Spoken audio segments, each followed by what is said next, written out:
Hello student, welcome once again. Dear student, आप सभी लोगों का स्वागत आपके अपने channel civil engineering JE and ए।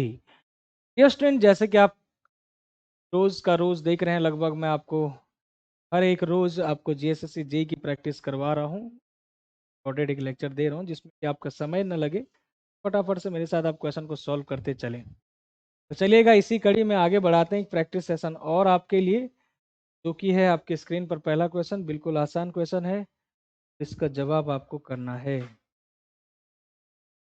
बताओ। In a reinforced concrete section, shear stress distribution is diagrammatically का मतलब क्या होता है?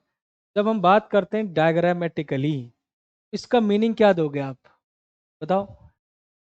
थोड़ा सा कट रहा है शायद ऊपर ना। diagrammatically का मतलब होता है डियर स्टूडेंट कुछ ऐसा। जब हम shear stress distribution बनाते हैं तो इसका shear stress distribution जो है कुछ ऐसा बनता है। ध्यान रखिएगा, shear stress distribution for the RC section। Shear stress distribution for RCC section कुछ ऐसा बनता है। और यहाँ पर ये जो पोर्शन है ये तुम्हारा रेक्टेंगल है, देख पा रहे हैं? ये पोर्शन आपका रेक्टेंगल है और ये वाला पोर्शन आपका पैराबोलिक है। पैराबोलिक, ठीक है। एक पोर्शन है आपका रेक्टेंगल और एक है पैराबोलिक। इसका एक्चुअली में बनता कैसे है थोड़ा सा दिखा देता हूँ आप। बना कैसा होगा उस चीज़ को समझा देता हूँ आपको। हम जब आप डायग्राम बनाते हैं, आरसीसी का सेक्शन बनाते हैं कुछ ऐसा।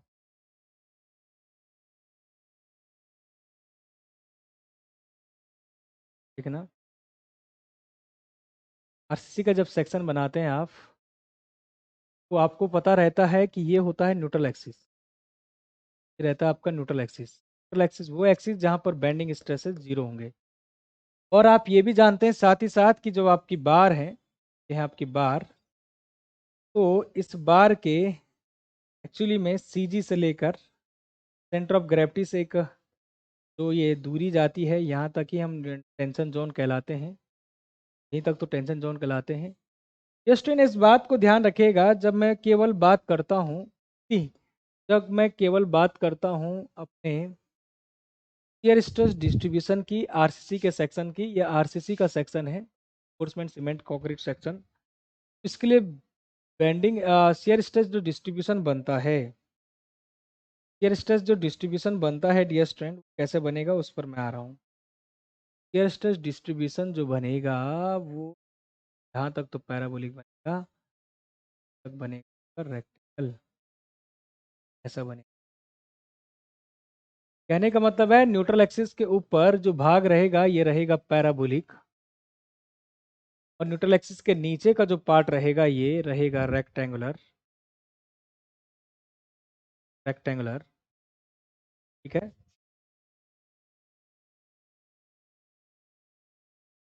ठीक है, ये हो गया आपका shear stress distribution for RCC section. Shear stress distribution distribution for RCC section, RCC section की बात कर रहे हैं। आपने पढ़ा होगा, जब भी कहीं ना कहीं आरसीसी में पढ़ा होगा कि जब हम बेंडिंग स्ट्रेस डायग्राम पढ़ते थे, तो जब हम एलएसएम की बात करते थे, आप सॉरी डब्ल्यूएसएम की जब बात करते थे वर्किंग स्ट्रेस में, हमारे पास स्ट्रेस डायग्राम कुछ ऐसे बनता था। लेकिन ये मैं बात कर रहा हूँ किसकी? डब्ल्यूएसएम मेथड में, वर्किंग स्ट्रेस मेथड में हमारे पास जो स्ट्रेस डायग्राम बनता था, लेकिन ये स्ट्रेस डायग्राम कौन सा है? ये है bending stress diagram. Neutral axis पर जीरो स्ट्रेस देखो, और ये कंप्रेशन का जोन है, और ये नेगेटिव बोलते इस कंप्रेशन का जोन है, ये टेंशन का जोन है।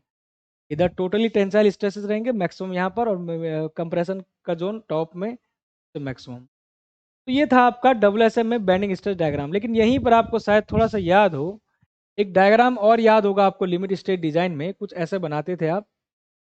लिमिट स्टेट डिजाइन में कुछ ऐसे बनाते थे आप, ये 0.45 एफ सी के का ही वैल्यू होता था। याद आ रहा है कुछ?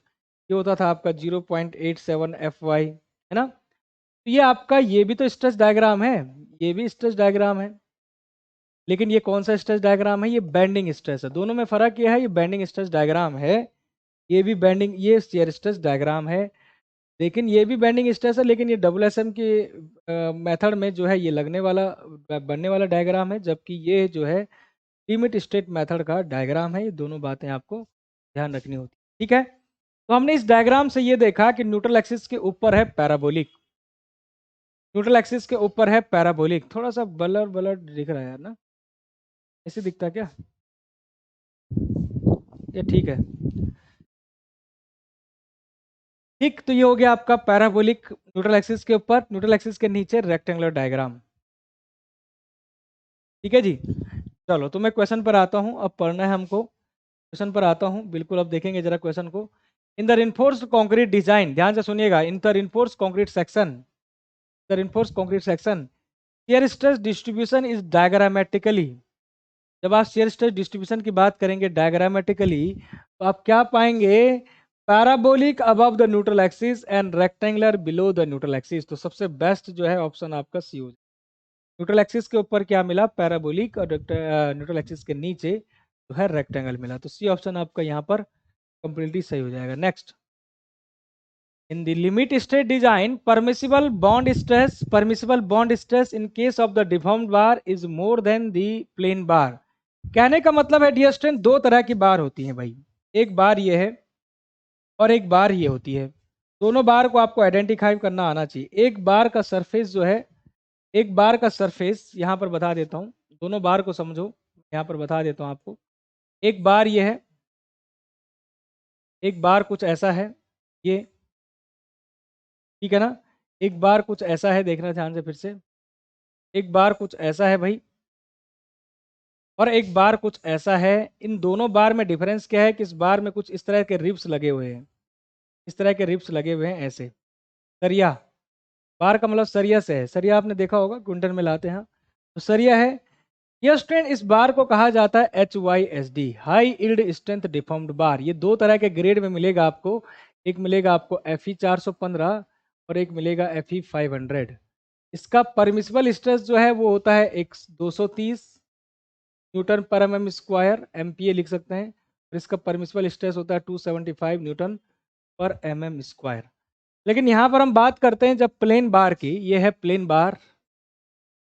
प्लेन बार का मतलब होता है डियर स्टूडेंट आपका mild steel bar, mild steel bar, mild steel bar को ही आप कहते हैं FE 250। और FE 250 माइल्ड स्टील का जो परमिसिबल स्ट्रेस है वो होता है 140 न्यूटन पर mm स्क्वायर। तो ये सारा डेटा आपको याद रखना है। अब मैं क्वेश्चन पर आता हूँ। क्वेश्चन है कि जो डिफॉर्म्ड बार है उसमें बॉन्ड स्ट्रेस कितना बढ़ेगा या बॉन्डिंग कितनी बढ़ेगी। तो कोड जो है आज पर IS code, dear student IS code 456 जो है 2000 में जब ये रिवीजन हुआ, तो इसमें कुछ चीज़ें बोली गई कि जो तुम्हारा प्लेन बार है और जो HYSD में, दोनों में बॉन्ड स्ट्रेस में क्या फर्क रहता है। प्लेन बार का मतलब है स्मूथ बार, बिल्कुल सरफेस स्मूथ है। HYSD बार में कुछ रिप्स दिख रहे हैं, तो हम क्या करते हैं कि जब हम RCC बना रहे होंगे, मान लेते हैं कोई RCC आप बना रहे हैं, RCC का मतलब है स्टील प्लस कंक्रीट, S+C मतलब स्टील प्लस कंक्रीट।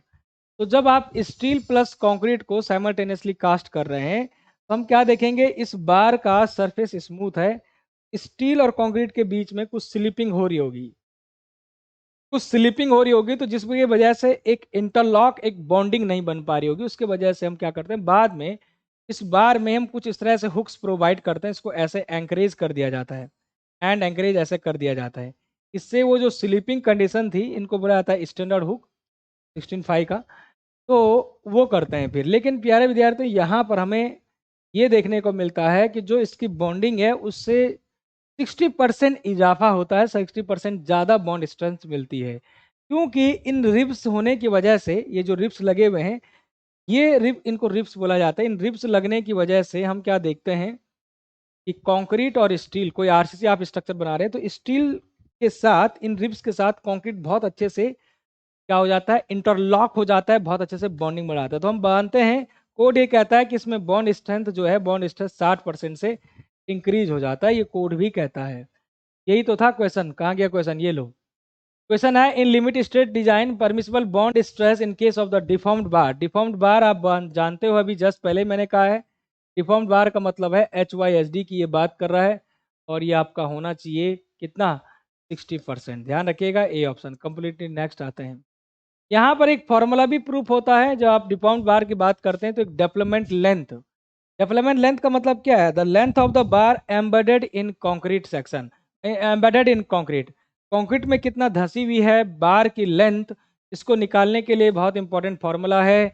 लेकिन आपका ये जो फार्मूला है डेवलपमेंट लेंथ निकालने का, L D is equal to, ध्यान से देखना, L D is equal to 5 sigma S T upon 4 tau B D. अब ये जो फॉर्मूला है, इस बात को ध्यान से मेरी बात को फोकस करना, ये जो फॉर्मूला प्रूफ हुआ है, ये प्रूफ हुआ है फॉर प्लेन बार, मतलब mild steel bar, plane bar in tension. Tension मतलब कि कोई बार है आपका, ये ये बार आपका टेंशन में है, मतलब कि अंडर टेंशन है, उस मेंबर में टेंसाइल फोर्स लग रहा है, इसके लिए प्रूफ होता है sigma ST, stress in steel. Phi जो है डायमीटर जो भी है बार का, diameter of bar, tau BD का मतलब है परमिसिबल बॉन्ड स्ट्रेस। अब क्या है कि आपसे पूछा क्या गया है, आपसे पूछा गया है which one of the correct estimating value the development length of the deformed reinforcing bar. Deformed bar के लिए बोला है, तो आपको ध्यान ये रखना है डियर स्टूडेंट कि डिफॉर्म्ड बार के लिए, जैसे ही हम बात करते हैं डिफॉर्म्ड बार की, जैसे ही हम बात करते हैं डिफॉर्म्ड बार की, तो डिफॉर्म्ड बार में बॉन्ड स्ट्रेस आपका 60% से इंक्रीज हो रहा है। 60% से किसी चीज में आप इंक्रीज करते हैं तो इसका मतलब 1.6 का मल्टीप्लाई कर दो, तो L D is equal to आपका जो फॉर्मूला बन जाता है 5 सिग्मा एस टी। ठीक है, भले वैसे लिमिट स्टेट डिजाइन बोला है तो ये फॉर्मूला 0.87 एफ वाई होना था, और आपका 5 होना था डायमीटर बार अपॉन, यहाँ पर 1.6 से मतलब मल्टीप्लाई करना था into 4 into tau B D, ये होना था। लेकिन ऑप्शन में ऐसा कहीं है नहीं, मतलब कि लिमिट स्टेट मेथड वाला फॉर्मूला तो ऐसा होना था, लेकिन डब्ल्यू एस एम में ही दिया उसने, देखो कैसे। प्यारे विद्यार्थियों, 4 टाउ बी डी आप जानते हैं कि ये होना था, ठीक है कोई दिक्कत नहीं, लेकिन डियर स्टूडेंट आपको 60% से इंक्रीज भी तो कराना है। कौन इंक्रीज कराना है?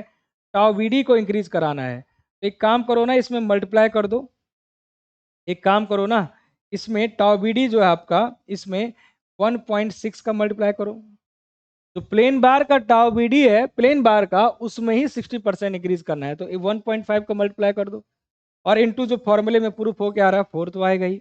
अब आप क्या दे रहे हैं कि 4 इंटू 1.6 करोगे तो आप साफ साफ तौर पर देखेंगे कि ये फॉर्मूला मिलते हुए आपको आएगा 5 into sigma S T upon 6.4 into tau B D, ये बनेगा फॉर्मूला, ठीक है ना, ये बनेगा फॉर्मूला। नेक्स्ट करते हैं, नेक्स्ट आते हैं डियर स्टूडेंट, यहाँ पर आपको अच्छा क्वेश्चन पूछा गया है, लेफ्ट लेंथ ऑफ द रिइंफोर्सिंग, पढ़ो जरा ध्यान से, left length of reinforcement in compression shall not be less than.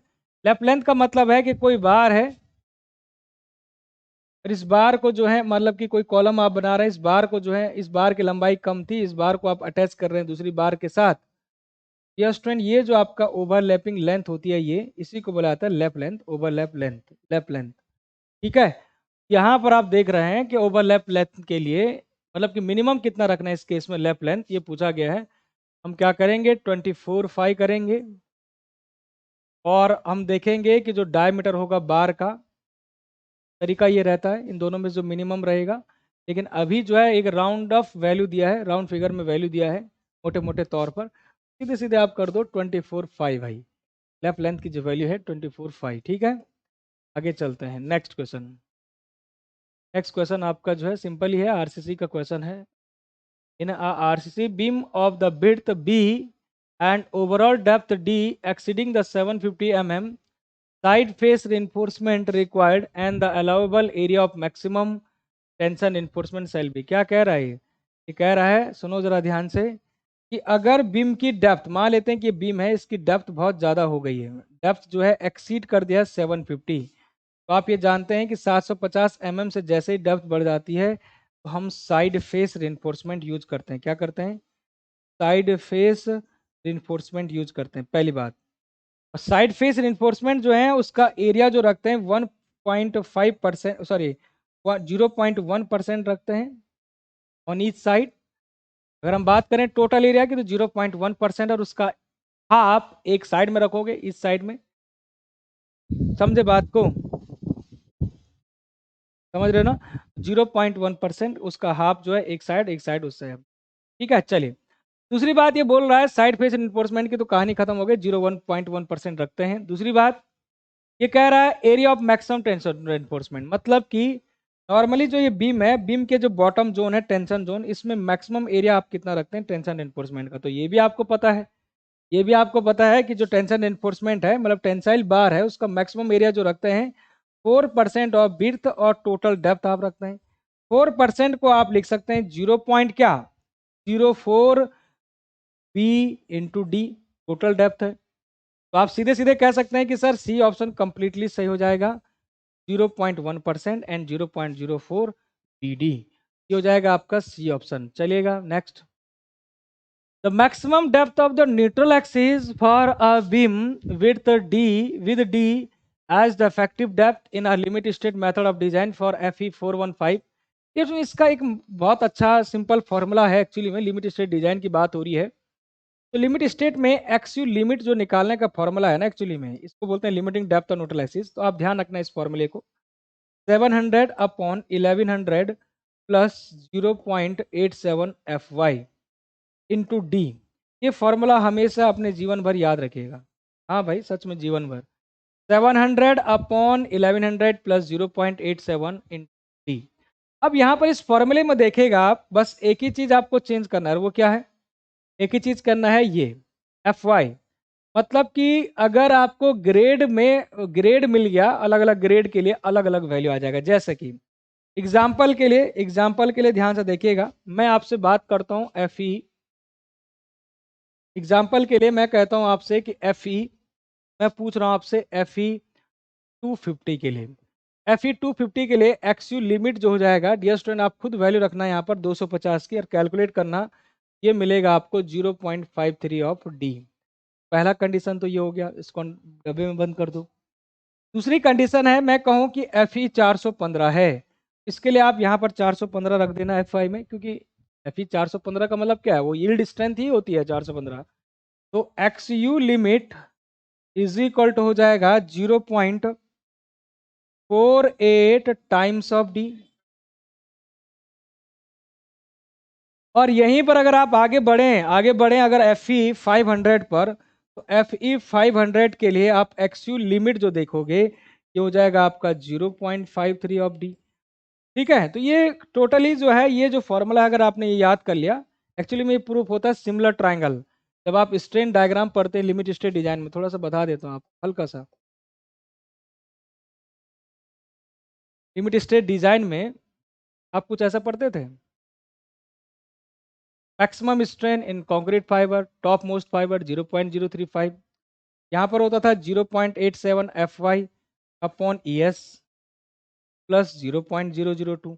हम क्या करते हैं कि ये डिस्टेंस हो जाएगी, ये हो जाती थी XU लिमिट, थोड़ा सा याद दिला रहा हूँ आपको। और ये जो डिस्टेंस होती थी आपकी D माइनस XU लिमिट आप बोल सकते हैं, इफेक्टिव डेप्थ में से माइनस कर दोगे XU लिमिट, क्योंकि ये आपकी जो ये एक्सिस होती थी, ये न्यूट्रल एक्सिस होती थी।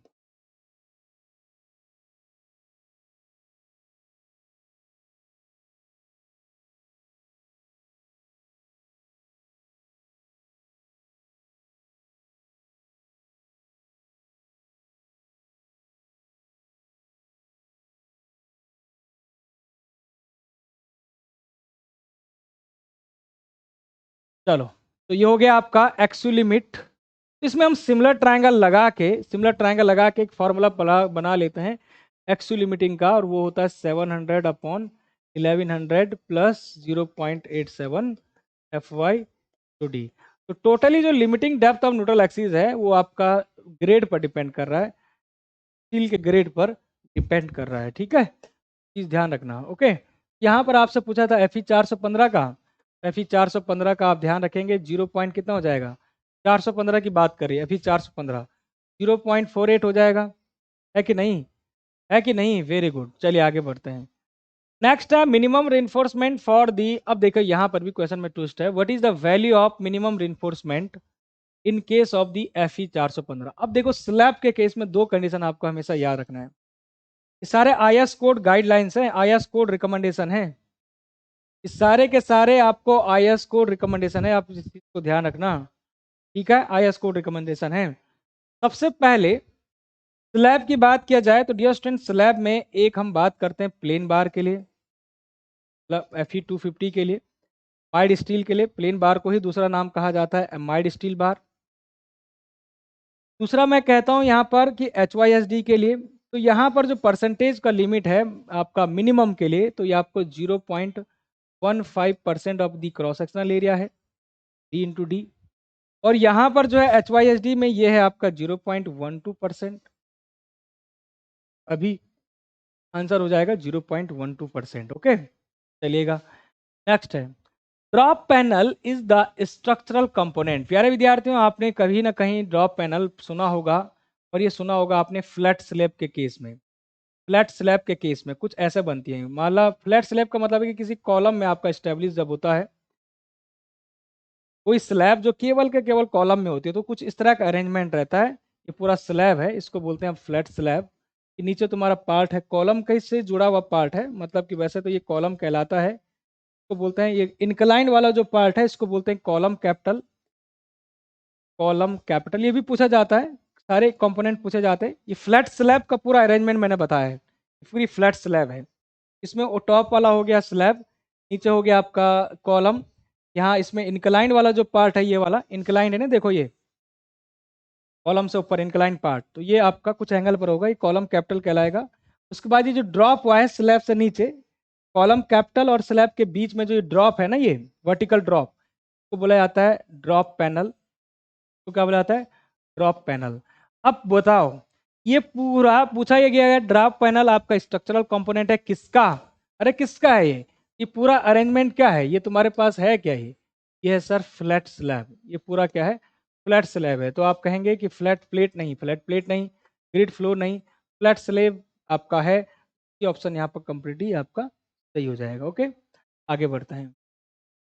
Usually stiffness of the simply supported beam, बहुत ही बेसिक क्वेश्चन है। Simply supported beam is satisfy is the ratio of the span to depth ratio does not exceed L by D ratio does not exceed should not be greater than in case of simply supported beam बिल्कुल 20। भाई यही तो होता है। तो ये हो गया आपका सिंपली सपोर्टेड बीम के लिए। और आपको ये भी पता है कि L by D ratio should be equal to 7। ये किसके लिए होता है सर? ये हो जाता है सर कैंटिलीवर बीम के लिए हो जाता है कैंटिलीवर बीम के लिए। और नेक्स्ट है आपका L by D रेशियो तुम्हारा बराबर हो जाएगा 26। तो ये किसके लिए हो जाएगा साहब? ये हो जाएगा आपका कंटिन्यूअस बीम के लिए, हो जाएगा आपका कंटिन्यूअस बीम। ये सारी चीज़ें आपको ध्यान रखनी है। यहाँ पर आपका ऑप्शन हो जाएगा सी ऑप्शन 20। नेक्स्ट, अगेन अब थोड़ा सा सोचने की बात है। What shall be the maximum area of reinforcement in compression and second case tension to be provide. प्यारे विद्यार्थियों, सबसे पहले तो बात करो रिइंफोर्समेंट की एरिया बात कर रहा है और मैक्सिमम की बात कर रहा है, और ये बातें कर रहा है किसकी? बीम की बात कर रहा है। डियर स्टूडेंट, तो एक चीज आपको कहीं से कंफ्यूज होने की जरूरत है ही नहीं, कहीं से कंफ्यूज होने की जरूरत नहीं है कि जब हम मैक्सिमम एरिया की बात कर रहे हैं, जैसे कि मैं कहूँ बीम है, तो बीम में बारह विद्यार्थी मान लेते हैं कि डबली रिइंफोर्समेंट बीम आप बना रहे हैं, तो इधर भी आप रिइंफोर्समेंट डालोगे, इधर भी रिइंफोर्समेंट डालोगे। तो आपका बीम में जो बार है, रिइंफोर्समेंट का मतलब बार है, तो बार जो है सरिया वो कंप्रेशन में हो, कंप्रेशन के अंडर हो, या टेंशन के अंडर हो, मतलब अंडर टेंशन हो, तो दोनों बार के लिए जो मैक्सिमम की लिमिट कोड ने कही है 4% ही कही है। मतलब कि कंप्रेशन की बात हो तो अब भी मैक्सिमम एरिया 4% है, इससे ज़्यादा नहीं रखना है। और टेंशन की बात करते हैं तो टेंशन के भी मैक्सिमम एरिया, मैक्सिमम परसेंटेज 4% ही रखा है। तो डी ऑप्शन करेक्टली सही कर देना, कंफ्यूज ना होना। Next, in an axially loaded spirally reinforcement short column the concrete inside the core is subjected to। ये क्या कह रहा है? Spirally reinforcement. स्पायरली रिइंफोर्समेंट का मतलब ऐसा होता है, इसमें बार का अरेंजमेंट कुछ ऐसा होता है, स्पायरल रिइंफोर्समेंट ये होता है। और जब हम बात करते हैं दूसरा कॉलम, तो दूसरा कॉलम ऐसा होता है भाई, इसमें हम कुछ ऐसे चार कॉर्नर बनाते हैं, आपने देखा होगा चार कॉर्नर कुछ ऐसे बनाते हैं, बनाता हूँ आपके लिए, ऐसे बनाते हैं, ये कुछ ऐसा। इसमें आपको ये जो कलर है ये वाला, ये ये आपके अलग बार होती हैं ऐसे, देखा होगा आपने, ठीक है ना? पढ़ा है कि नहीं पढ़ा है? इन बार को बुलाया जाता है, ये काले जो बार हैं इनको बुलाया जाता है लिटरल टाइज, लिटरल टाइज बार। और जो ये लाल वाले बार हैं, ये वाले जो लॉन्गिट्यूडनल बार हैं, लेंथ के अलोंग है, इसको बोला जाता है लॉन्गिट्यूडनल बार, लॉन्गिट्यूडनल बार। लॉन्गिट्यूडनल बार से ही टोटल लोड ट्रांसफर होता है, जो आपका टोटल लोड आएगा कॉलम पर, तो जानते हैं कॉलम सपोर्टेड मेंबर होता है, सपोर्ट करता है लोड को। टोटल लोड को इस लॉन्गिट्यूडनल बार की मदद से ही ट्रांसफर होता है। लेकिन हाँ, लेटरल टाइज का भी अपना एक फंक्शन है, और वो क्या है? वो बकलिंग को रोकता है। जो आपका ये कॉलम है, ये लॉन्गिट्यूडनल बार ऐसे बकल जो होगी उसको रोकता है, उसको बचाता है। खैर, हमारा क्वेश्चन कुछ और है। Axially loaded spiral enforcement short column the concrete inside the code. ये स्टूडेंट, ये जो कॉलम है, इस कॉलम में इनसाइड जो कंक्रीट होता है, यहाँ भी तो कंक्रीट भरोगे, यहाँ पर जो कंक्रीट है, इस स्पाइरल कॉलम, स्पाइरल रिन्फोर्समेंट के अरेंजमेंट के द्वारा हम ये देखते हैं कि जो कोर कंक्रीट रहता है वो ट्राइक्सियल स्टेट में रहता है।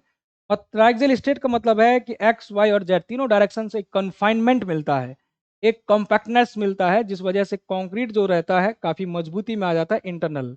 और रिजल्टेंट हम क्या देखते हैं कि स्पाइरल कॉलम जो होता है उसकी 5% से ज्यादा इंक्रीज हो जाती है लोड बियरिंग कैपेसिटी इसके कंपेयर में। ये रिजल्टेंट हमें मिलता है, ये भी ध्यान रखना, 5% से बढ़ जाती है। खैर, तो हम पढ़ते हैं यहाँ पर, ये जो पढ़ते हैं हम, कि आपसे भाई पूछा जाएगा कोर कंक्रीट क्या होता है, किस में रहता है? वो रहता है ट्राइक्सियल कंप्रेशन। ध्यान रखना, कई लोग बाई एक्सियल कंप्रेशन, बेंडिंग कहते हैं, इस तरह से फालतू चीजें कहते हैं, लेकिन इसका रियल आंसर जो है वो है ट्राइक्सियल कंप्रेशन।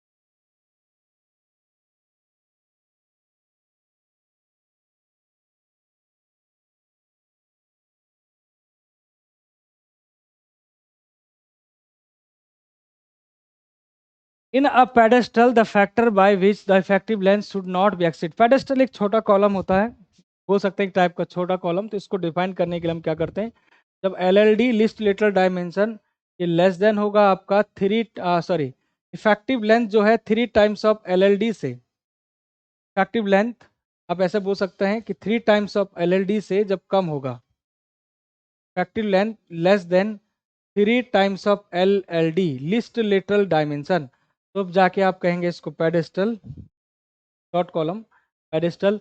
और जब अगर इफेक्टिव लेंथ आप पाएंगे इससे ज़्यादा, 3 times of L L D से, ये होगा आपका, तब जाके कॉलम कहलाएगा। ठीक है ना? खैर, ये बातें मैंने बहुत डेप्थ में बताई हैं मेरे लेक्चर में।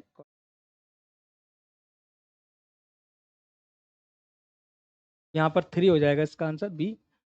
नेक्स्ट, अभी जस्ट पहले ही मैंने डिस्कस किया आपसे कि भाई लेटरल टाइज का काम क्या है, कहा था कि नहीं कहा था? Purpose of the lateral ties in the short column, मैंने आपको पहले भी डिस्कस किया है यार, कि कॉलम कुछ इस तरह से आप बनाते हैं, देखना जरा ध्यान से। लेटरल टाइज मैंने अभी जस्ट पहले आपको कहा था कि ये कॉलम है, सपोजेड वर्टिकल मेंबर पूरा का पूरा लोड ट्रांसफर करेगा, ऐसा था ये, इस तरह से देखते रहिएगा, ऐसा है सपोज, ऐसा। ठीक है, यहाँ से लोड आ रहा होगा, लेकिन यहाँ पर दो तरह की बार आपको दिख रही होंगी भाई, शायद अगर आप फोकस करें। एक बार ये है ऐसे, और एक बार कुछ ऐसे जो है छल्ले भी इनको कहा जाएगा, लिटरल टाइज, ये इस तरह से दो बार दिख रही हैं, दिख रही हैं साहब। तो ये वाली जो बार है इसको कहा जा रहा है लिटरल टाइज, और ये वाली जो बार है, ये येलो वाली, ये ऐसे चारों कॉर्नर पर होंगी, ये में भी होगी, ये मैं हिडन कर दे रहा हूँ, ये हैचिंग कर दे रहा हूँ। तो ये बार जो है आपकी कहलाती हैं लॉन्गिट्यूडनल बार, को बोला जा रहा है लॉन्गिट्यूडनल बार। तो डियर स्टूडेंट, मान लेते हैं कि ये कॉलम है, सपोज दैट कॉलम, तो इस ये लॉन्गिट्यूडनल बार है, तो इसमें लोड के कारण कुछ ऐसा बकल हो जाता है। इस बकलिंग को से बचाने के लिए, कॉलम को बांधे रखने के लिए ये छल्ले जो हैं यूज किए जाते हैं। ये जो छल्ले हैं ये यूज किए जा रहे हैं, ये लिटरल टाइज जो है लिटरल डायरेक्शन में यूज किए जा रहे हैं, ये इनकी भी कुछ ना कुछ स्पेसिंग पर किया जाएगा। ठीक है, इनका बार, नंबर ऑफ बार, ये सब बातें मैंने कही। जैसे लॉन्गिट्यूडनल बार की मैं बात करूं, अगर आपका रेक्टेंगुलर कॉलम है तो मिनिमम बार 4 यूज करते हैं, सर्कुलर कॉलम है तो मिनिमम बार आप 6 करते हैं। तो आपको ये भी पता है कि लॉन्गिट्यूडनल बार में मिनिमम डायमीटर जो होता है 12 mm होता है, 12 mm से नीचे आपको करना ही नहीं है। परसेंटेज की बात करूं तो भैया आपका जो परसेंटेज का रेंज आता है इसमें 0.8% से 6% के बीच में। ये सब तमाम IS कोड गाइडलाइंस हैं 456 के, ये आपको पढ़ने हमेशा ध्यान रखिएगा। एग्जामिनेशन से पहले कोई भी एग्जाम में आप बैठें, CSC हो, SSC हो, MPSC, कुछ भी हो, वट एवर, तो आपको एक चीज़ का विशेष ध्यान रखना होता है, और वो क्या है कि IS कोड का। आप 456 पढ़ के जाओ, स्टील का कोड पढ़ के जाओ, सीमेंट का कोड पढ़ के जाओ, बहुत सारे कोड हैं आपके सिविल इंजीनियरिंग में, तो पढ़ के जाओ। गाइडलाइंस आपके जो है ज़्यादातर वहीं से की जाती हैं, ठीक है। तो फाइनली हमने देखा कि लेटरल टाइज क्या है, ये बकलिंग को बांध रहा है, बकलिंग को रोक रहा है। तो आपके पास आंसर मिल गया है, देखो सर मिल गया है, avoid buckling of longitudinal bar. Buckling को आप जो है अवॉइड करवा सकते हैं। तो इस सेशन को यहीं पर समाप्त करते हैं, और साथ ही साथ जो है ऐसी प्रैक्टिस जब तक आपका एग्जाम है मैं आपको कुछ इंपॉर्टेंट क्वेश्चन ला के रखूँगा, लाते रहूँगा। साथ ही साथ जल्दी जो है एक मैराथन लेके आएंगे आपके लिए, जिसमें कि आपको, मैराथन बहुत लॉन्ग रहेगा, लगभग 3-4 घंटे से ऊपर ही रहेगा, 2-3 घंटे से ऊपर, जिसमें जो है जितने भी हमारे सिविल इंजीनियरिंग में सब्जेक्ट हैं उसका एक मतलब कि एक निचोड़ जिसको बोलते हैं, पूरा क्वेश्चन का एक संग्रहण किया जाएगा, जिससे कि आपको लास्ट टाइम पर एक फास्ट रिवीजन मिल जाएगा, ठीक है। चलिए मिलते हैं नेक्स्ट सेशन में, थैंक यू वेरी मच।